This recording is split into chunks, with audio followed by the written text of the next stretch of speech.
What is going on, everyone? Welcome back to Family Scuba.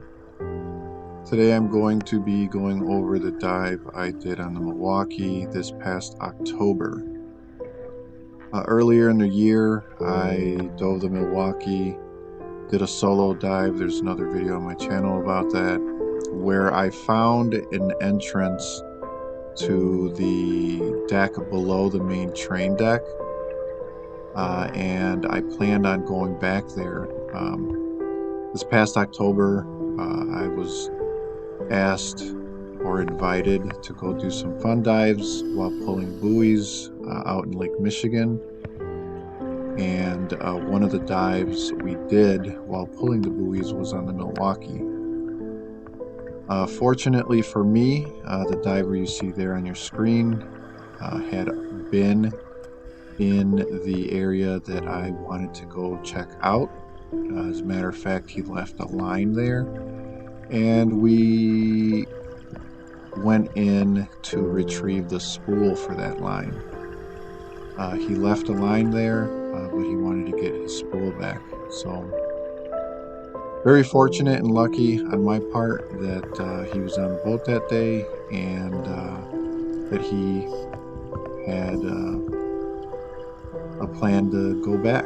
So it worked out for the both of us. He didn't want to go by himself, and having someone with me that had already been there before just makes it that more reassuring, especially when penetrating these wrecks that are, collapsed and coming apart. It's best to go with someone who's already been there. So here where we're dropping down is in the train cart deck, in between those two smokestacks, essentially, down in between those two boilers on the lowest level.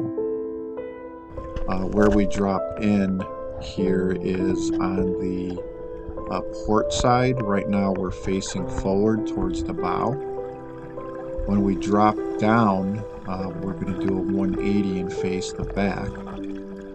So we're going to be on the port side facing the stern, and then we're going to turn left through a doorway and head in between the boilers towards the starboard side.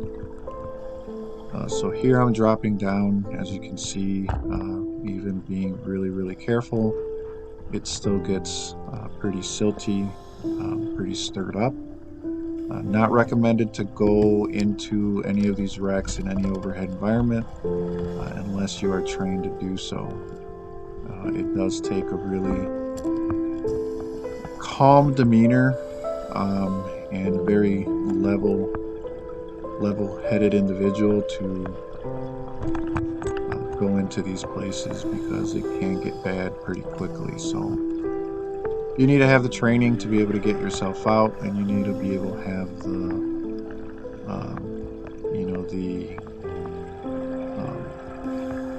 ability to stay calm and think your way through any problem that might arise. So as I said, here we're facing the stern, turning left, going towards the starboard side, in between the boilers. You see on the ground there's quite a bit of silt, but there's also big chunks of coal that they fed into the boiler to make those old steam engines work. It's kind of hard to tell, but just to the right of the diver, you can see that hatch. That's one of the openings they would shovel that coal in. As a matter of fact, this big pile here is probably a big giant pile of coal that's just been covered up with silt. And there's that hanging light there that's pretty cool. And the Burbo hiding over there by that boiler. So as I said, here we are going towards the starboard side. In between the boilers is a boiler to my right, which is the rear boiler, and the boiler to my left, which should be the forward boiler.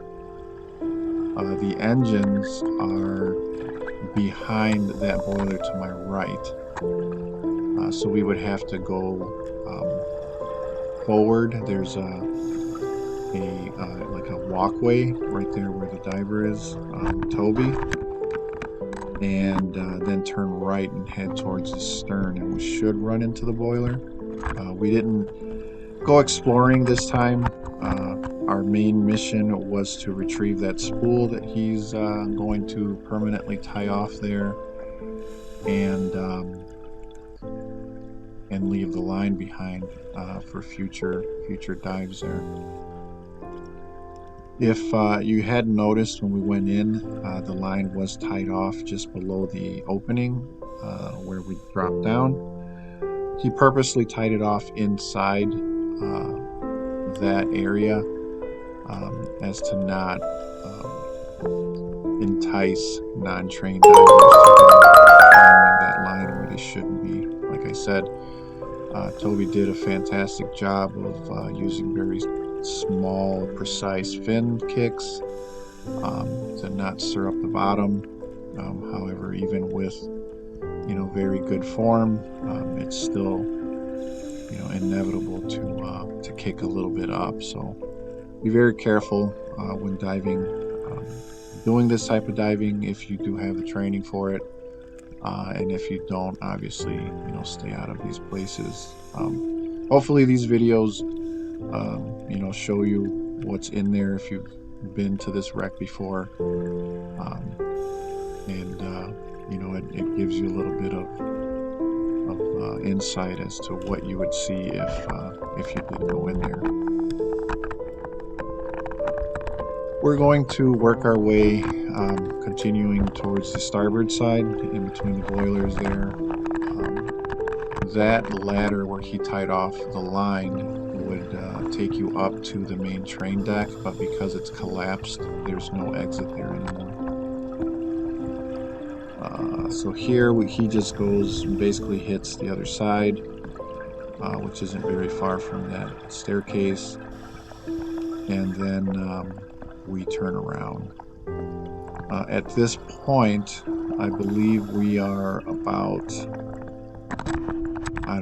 15-20 minutes in already. We're at about 115 feet or so, and we were planning on doing at least 3 dives. So Toby didn't want to spend a whole bunch of time here and waste his bottom gas. Additionally, he didn't bring any decompression bottles, so we weren't trying to rack up a whole bunch of decompression time. I'm going to cut the video, or the video gets cut here. I turn off the camera. It started to get a little silty again as I was working my way forward again, and I did not want to risk going through there. Unfortunately, that meant I didn't get any video going out, but it was essentially the same as going in, just in reverse. It would have been cool because I did get a better shot, better line of sight to the boiler that was to my right on the exit, which I believe had one of the hatches open, which was kind of cool. In any case, we made our way out.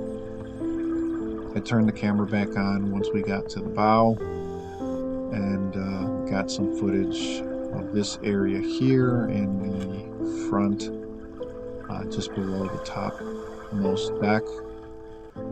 This area here is where the multiple windlass are. They were used, I believe, to drop anchors. And you can see a lot of very large rope hanging on the walls. Those were likely used to tie the boat off when it was docked, and they were loading it with train cars. Very cool wreck. I want to go back there and dive further in there, try to make it back to the engine room. But also in front of the boilers. So if we went the opposite direction, once in there towards the bow, Underneath all of this front section here where we're diving, there is I believe the cruise quarters, which would be pretty cool to check out. Another day, hopefully, we'll get back in there and go a little bit further. Here we're probably reaching about 20 minutes or so in the dive, 20-25 minutes, and Toby starts to head back towards the line that's tied off at the bow. That is the mooring line that we were going to remove, or the buoy from that line. You can see how that section there is collapsing. I dove this wreck multiple times over the last like 4 or 5 years, and it's difficult to tell if there's been any change, but none that I've noticed. Every little crack and hole that I've ever crept into to take a look around hasn't changed. Nothing appears to be collapsing in any further, but you never know. So here we've worked our way up the line. I'm just kind of hanging out here for a couple of reasons. One, to kind of just give Toby room to get out. I'd hate to be right behind him and he slip and fall back off that ladder and hit me over the head with those big heavy doubles he has. That would not be a good day for anybody. But also, I was waiting for the captain, Captain Yick with Shipwreck Explorers, to help her remove the line or the chain from here. That yellow line you see is actually the line that she was going to leave behind after we removed that buoy up there. In any case, it was a great dive, a great time. I'm glad I was asked to come out. I hope you enjoyed the video. Hopefully I'll have more video of the inside of that wreck soon. Take care, guys, and until the next time.